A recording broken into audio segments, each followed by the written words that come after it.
केंद्रक केंद्रक के बारे में अपन को ध्यान रखना है। केंद्रक की खोज किसने करी थी? रॉबर्ट ब्राउन नामक वैज्ञानिक ने की थी।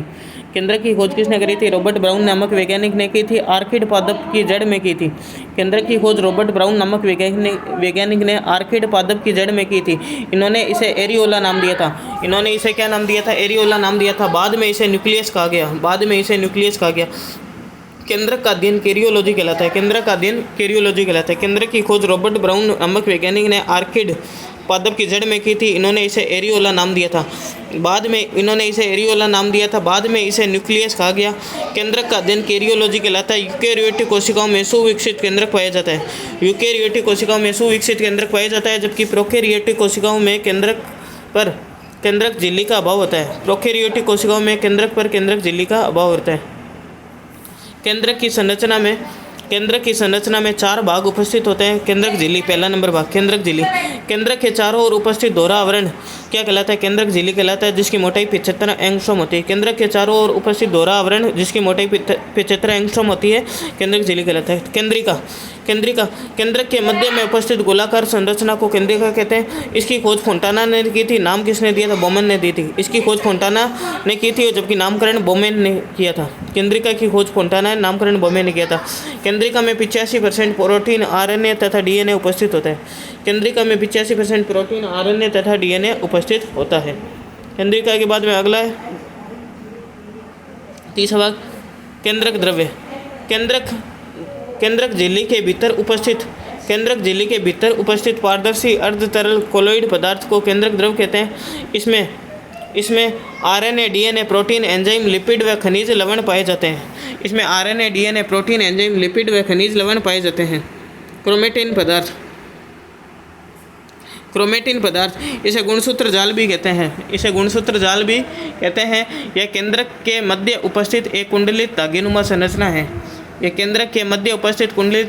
संरचना है। जो कोशिका विभाजन के समय गुणसूत्र का निर्माण करती है। गुणसूत्र का निर्माण करती है। क्रोमेटिन पदार्थ के बारे में क्या? इसे गुणसूत्र जाल भी कहते हैं। क्या कहते हैं? गुणसूत्र जाल भी कहते हैं। यह केंद्रक के मध्य उपस्थित एक कुंडलित धागेनुमा संरचना है। जो कोशिका विभाजन के समय गुणसूत्र का निर्माण करती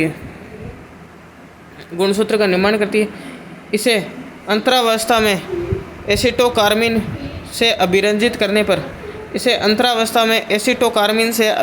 करने पर यह 2 भागों में बंटा हुआ दिखाई देता है। क्रोमेटिन पदार्थ एसिटोकार्मिन से अभिरंजित करने पर यह 2 भागों में बंटा हुआ दिखाई देता है। क्रोमेटिन पदार्थ डीएनए, आरएनए, हिस्टोन व नॉन हिस्टोन प्रोटीन का बना होता है। आगे केंद्रक के कार्य। ठीक है, क्रोमेटिन पदार्थ इसे गुणसूत्र जाल भी कहते हैं। यह केंद्रक के मध्य उपस्थित एक कुंडलित धागेनुमा संरचना है, जो कोशिका विभाजन के समय गुणसूत्र का निर्माण करता है। क्रोमेटिन पदार्थ ही कोशिका विभाजन के समय क्या करता है? गुणसूत्र का निर्माण करता है। इसे अंतरावस्था में एसिटोकार्मिन से अभिरंजित करने पर यह 2 भागों में बंटा हुआ दिखाई देता है।